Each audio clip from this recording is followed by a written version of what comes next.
See if you can hear it in the background. Oh, I think that might be a rental. Hey, what's going on, everybody? For First We Feast, I'm Sean Evans, and you're watching Hot Ones. It's the show with hot questions and even hotter wings. And today I'm joined by Bert Kreischer, Bert the Conqueror, Bert the Machine, Bert the Hot Ones fan. Finally, we get you in the seat. Hardcore Hot Ones fan. I have notes on the show. I want to critique the shows that I've watched in the past, my favorite ones. I'm so happy that I'm a part of this. You were one of our first famous day one Hot Ones fans. Back when we weren't shit, you're talking about us in the Bert cast. It gave us life. I'm a big hip hop fan. Okay. So as soon as I started seeing rappers, I was like, yes. And then one day you turned a corner and you got Riff Raff, and I watched him go full Burly Boy. And I was like, the accent's fading away, the character's fading away, he can't rhyme anymore. And it was like, this is great. You're sizzling down what is an entertainer. You're taking it to the id. These are the ones that are, I believe, game changers. No questions asked. TJ Miller, Yep. Squirt water bottle in the face. Key and Peele, Jordan, when he just starts going, that's when you watch it and you're like, oh, shut up! And then obviously DJ Khaled. Oh, okay, I'm sorry. Best one yet? Easily, when I show the show to anyone, the one I show is Eddie Wong. When he stands up and he starts going, hoof, hoof, hoof, that's when you're like, oh shit, it's on. And then when he comes back after he touches his dick, are you serious? Yeah, it was like we really put him through some stuff. I will be sweating profusely throughout this. I love it. I can already feel it.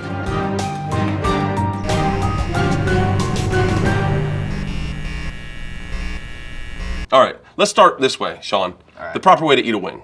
You guys have always been doing it wrong. Okay, you guys go at it like savages, just Right. like a, no. Take a lot of wing heat for that. is eaten like this. You Twist. take it, you twist, you then take this bone, okay? Okay. You slide it out, This one? yeah? Then you've got basically like a little meat. Not bad. Not bad at all. I want to start at the beginning because you burst on the scene in such an odd way. There's this Rolling Stone profile. They come to visit Florida State and they want to do a story on the party scene at Florida State, and it ends up evolving into this huge profile piece. At that time in your life, as a sixth year senior, it had to be odd because you have classmates who are probably stressing out about their first entry level job, and you're getting courted by the national media because of your ability to shotgun beers and have a good time.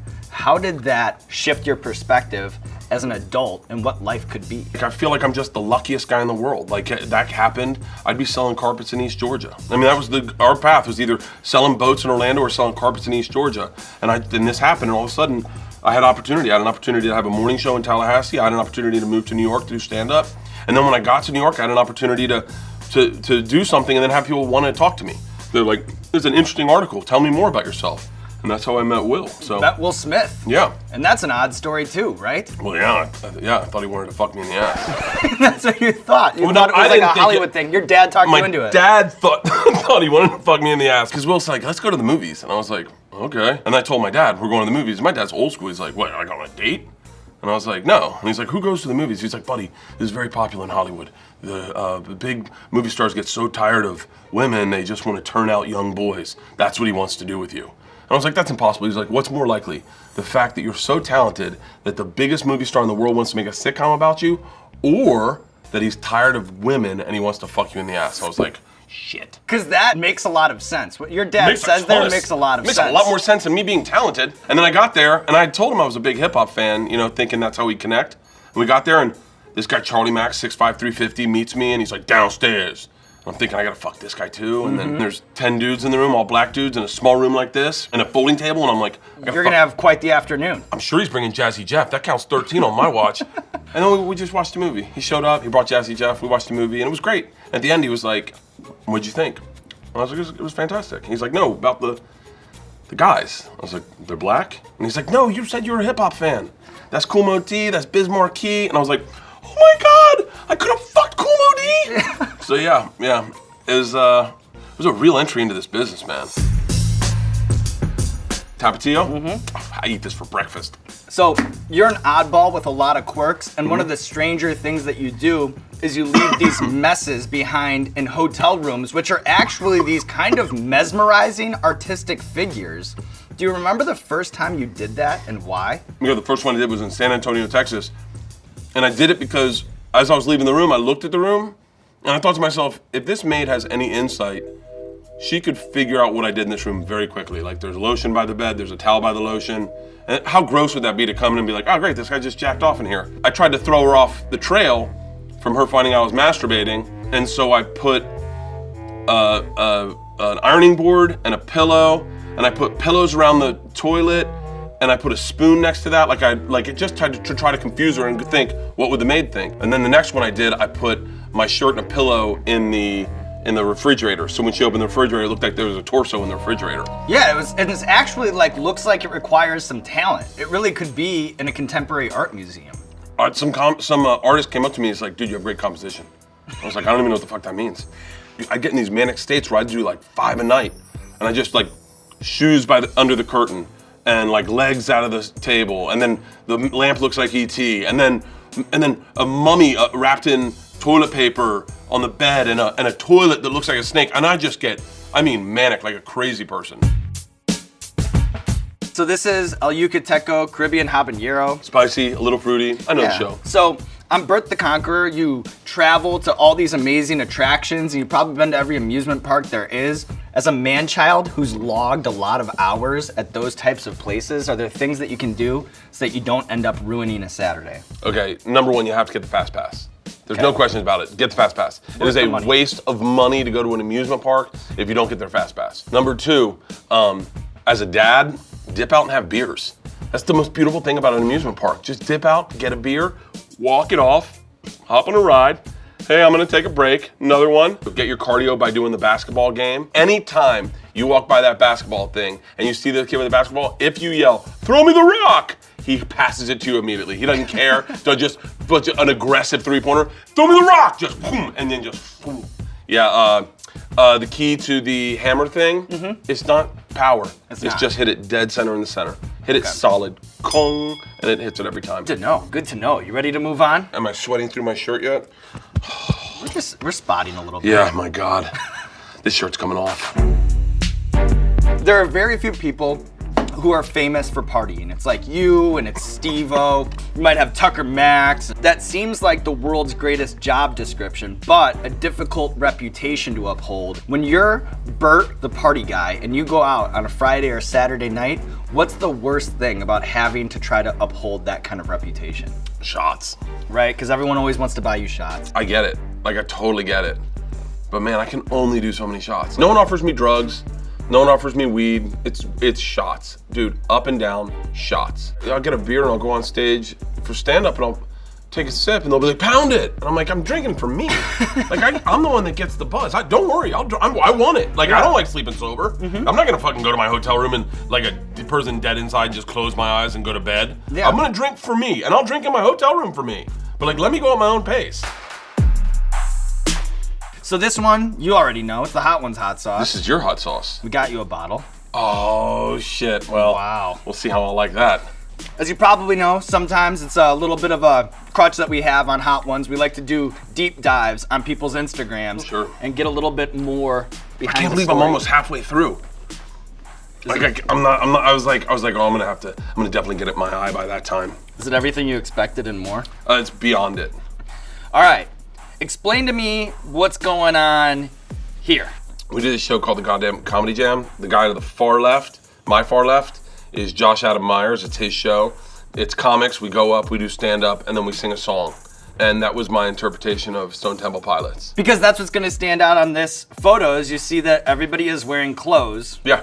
Except for you, Bert. See, I take it to the next level. If you look a little further into someone else's Instagram, I did Red Hot Chili Peppers 2 weeks ago with a sock on my cock. You're just a performer and you're just committing. Here's you and Andrew WK.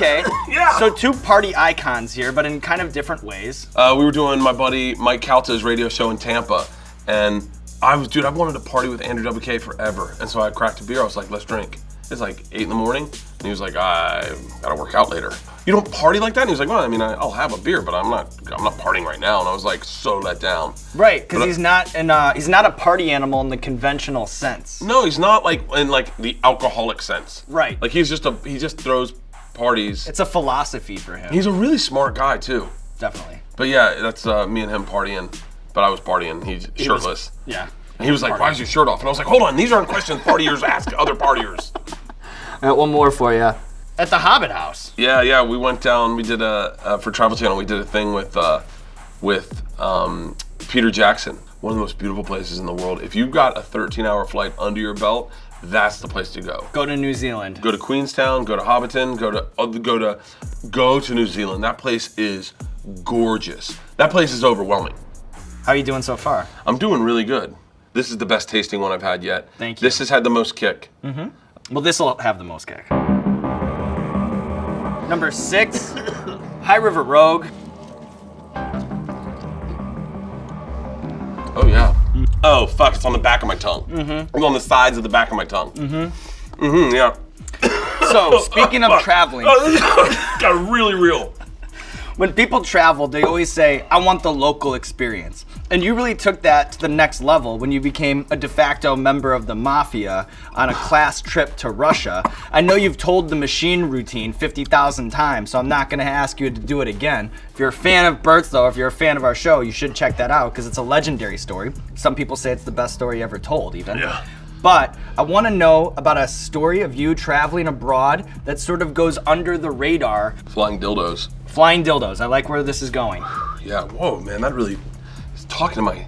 It's nice. It's like right there. It's like an edible. Like it's not too much yet. You know what I mean? But you know where it's going? I was in Amsterdam when I was in college, right after the Russian mob story. And I was with my buddies, and I saw a sign that said "Flying Dildos." I go, guys, we're getting tickets. Yeah. We're going to Flying Dildos. Naturally. And we go into Flying Dildos, and it's a live sex show. Have you ever been to a live sex show? No, never Oh, in my they're life. very aggressive. First girl comes up, and I mean, like, I'm not a big foreplay guy, but total lack of foreplay kind of looks like an assault. Right. And she just starts fucking going yard in her pussy, just gong, gong, gong, and we're just like, oh. And she's just, I mean, literally giving herself a gynecological exam in front of us, and we're like, oh, that's her uvula. And then she gets off, and we're like, that's not Flying Dildos.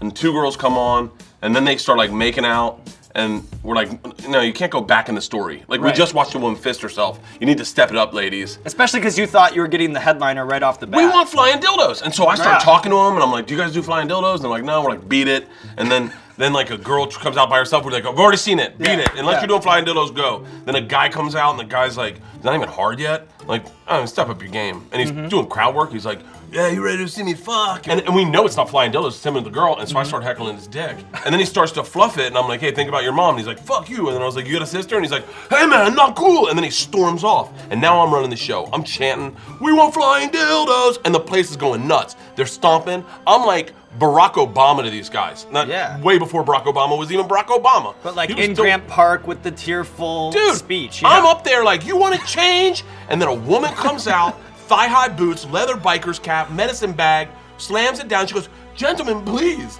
I am Flying Dildos. The place goes fucking bananas. It's like control room to NASA on Apollo 13. We're lighting cigarettes, we're high-fiving. And she's like, calm down. I will need one volunteer from the audience. Yeah. So I get up there and I'm like, not only am I getting to see, I'm a part of the show. I'm part of Flying Dildos. I'm up there with like getting ready to give a speech. I don't even realize she puts a handcuff on me. She puts a second handcuff on me. And now I'm locked and I'm looking at her like, this is moving really fast, but real respect's real. And these guys see it in my eyes and now they're seeing something real. And they're like, oh, and I'm like, no, slow down guys. Like, I go, how do we do this? And she's not joking. Swipes my legs, knocks me on my back, and knocks the wind out of me. And I make that noise, that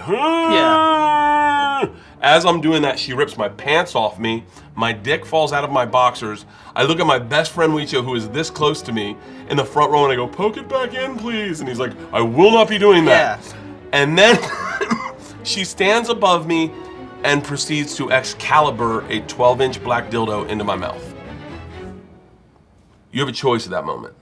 You can either try to block the shot, purse your lips, close your teeth, possibly losing teeth in a foreign country, Right. or you acquiesce and let her go yard in your jaw. I chose the latter. just goes like 8 inches back. I'm gagging. The wind's knocked out of me. My dick's out of my boxers. I look like the very last unicorn. And she goes, gentlemen, this is Flying Dildos. Get your cameras. Pain 100. Yep. This is where we start tasting battery acid. Pain 100 to me is the worst tasting hot sauce I've ever had in my life, and I've had like every hot sauce. Oh, fuck that. Right? It doesn't taste like food. It makes it taste like poison. Nuts, right? What the fuck? So, in my opinion, low key, one of the most underappreciated deep cable experiments was Hurt Bert. Oh my God, right? Because it was great. Remember you tried out for an arena football team and you got shattered to 1,000 pieces by blitzing linebackers? You did that thing where you tried to be a rodeo clown and you caught a full bull right to the chest? What's the closest you think you've ever been to death on camera? Right now? No, it just doesn't even taste good. Like, Yeah. that's the point of food, is you want it to be sellable. I think probably, without a doubt, the bull. Fighting that bull was one of the most stupid things I've ever done in my life, and I won't work with big animals like that ever again. So I went at him, and I went to go get in his nook, and he didn't want it. And then he broke my ribs, broke my foot. It feels good when you breathe in, it hurts to talk. Like, I had a friend say, treat poison with poison. She's like, bring red wine. And I was like, I don't know if that sounds like a good idea. Oh, that's bad advice. Horrible idea. But yeah, that bull, Squared you up. it knocked, I mean, that show was a brilliant concept. It was But- ahead of its time. You ready to move on? No. Did it get better? No, it gets worse. That's how the show's designed. Jesus Christ. Of these last 3, which is the best tasting? Mad Dog 357. Oh, good. I have something to look forward to. You ready? Yeah.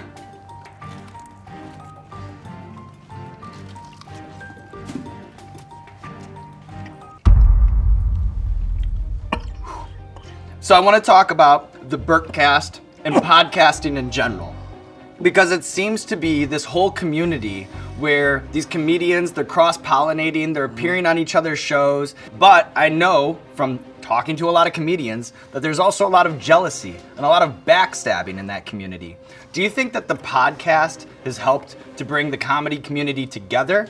Or do you think having these guys shooting the shit in a very lax, chill environment where they're telling anecdotes and stories, oftentimes involving other famous people, do you think that it's further fractured the comedy community? Oh, fuck, I should have never touched water. I got all that juice down my throat. Podcasting in the very beginning, oh my God, I feel like I'm just in a closet talking to myself. Everyone just talks shit. You don't even realize you talk shit.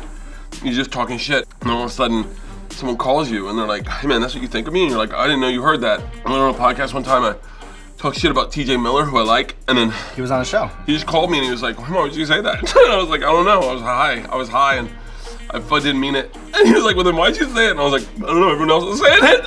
And then he was just like, I was fucking shitty. And I was like, oh yeah, I really agree. And holy God, I'm like euphoric right now. And I really love TJ. And the thing that sucks is my kids love his movies. And I like his movies. And then all of a sudden I feel like, You made him mad or something. I think I might have said something about Chris D'Elia the other day. And I like Chris, but I don't know what the fuck I said. I was just talking to somebody. And then someone said something and I don't disagree, and then you go, oh fuck, I really like Chris. I hope he's not mad. I don't know what the fuck I said. I'm not gonna go back and listen to the podcast. I like D'Elia, I like TJ. Look, maybe I'm jealous of them. I don't fucking know, okay? Right. But like, they're really good guys. Fuck me. What are you doing with that one?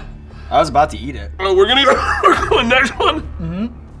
I just take my shirt off just for a second. Yeah, go ahead. It's man. like I got a mic. I know what you're doing. We got a boom. I've been doing television for 7 years. We got this. You look great. Yeah, I lost a lot of weight. Yeah, because you're in that whole thing with Tom. It's a fat shaming thing that my fatter friend picked to do. Fuck me. A lot of questions are answered in the show. Sometimes I was like, I didn't think he took a big enough bite. And then I'm like, oh, he took plenty. So all comedians have to deal with hecklers, but as somebody, who does the stand-up with his shirt off, as the party guy, as the rager, my guess is that you stir up crowds in a way that's kind of unique and probably cause scenes that are a little more chaotic than your average comedian. I was in Miami. There's 3 gangbangers up front. We're heckling the host so bad, she started crying. And the next guy had thin hair, and his hair was matted down, and he was emotional. And I asked the manager if they could escort him out. And he's like, we can't, they have weapons. I was like, how am I supposed to deal with them? And he's like, gingerly, I guess. So I went out. It's like a little trick, but you ask them questions that you already have a joke for. Set him up. Yeah, and it's going really glowingly. These guys are loving me. So I turn to my left to tell a joke, and one of the blackest guy of them all gets on stage, and it was Ray. Gets on stage, he's like, there's a real motherfucker on stage. This is what we paid to see. A real motherfucker. You know a real motherfucker's getting the 305? And everyone's like curious. I'm praying I don't get shot. And he takes his dick out, and it's massive. He goes, respect, show your shit, son. And I was like, what?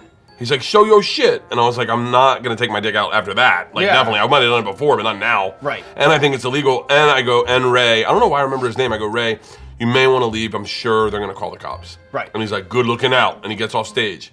How do you follow that? And I look at his friends with dreadlocks and the face tattoo, and he just stands up slowly. I go, please say with another dick.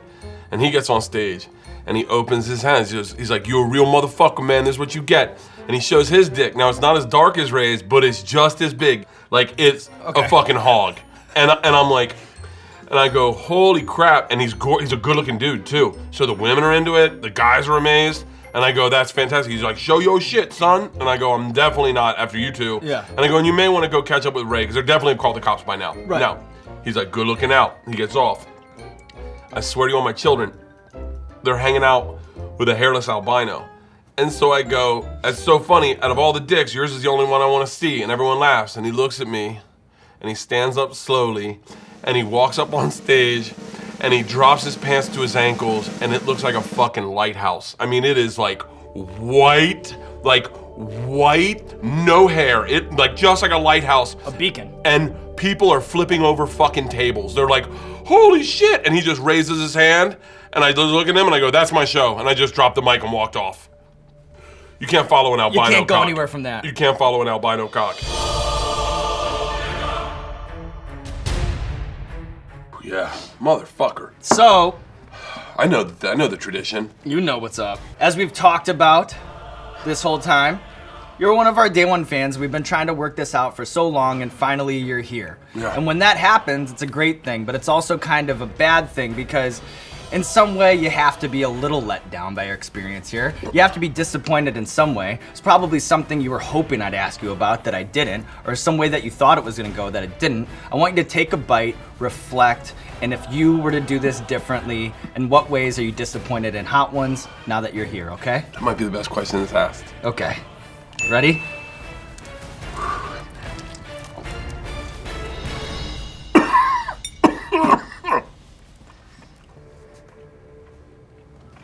It feels like I'm chewing up Tylenol. Mm-hmm. Oh, fuck me. Oh, fuck me. Oh, no, this isn't good. This isn't good. I really didn't think I'd throw up. But you might. Garbage can. No.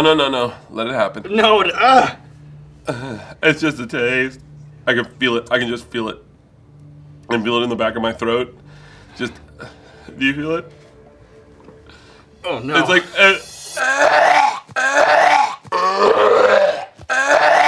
do you feel it? Do you feel it? Where did you put yours? Did it go down your throat? Yeah. Well, the throat's the thing that's making it feel not so good. Is the milk better? Yeah, try something. You know, you don't have like a good bedside manner. You're freaking me out, man. You're freaking me out. I'm freaking out because I'm it's in my throat. What are you most disappointed by? How did we let you down, Bert? I thought there would be beer. I thought you'd definitely have beer for me, and I could write off getting drunk to working. Oh, fuck, dude. It's... See if you can hear it in the back of my head. Oh, I think that might be a rental. It's on my teeth. I think if you just maybe stop provoking it. I didn't...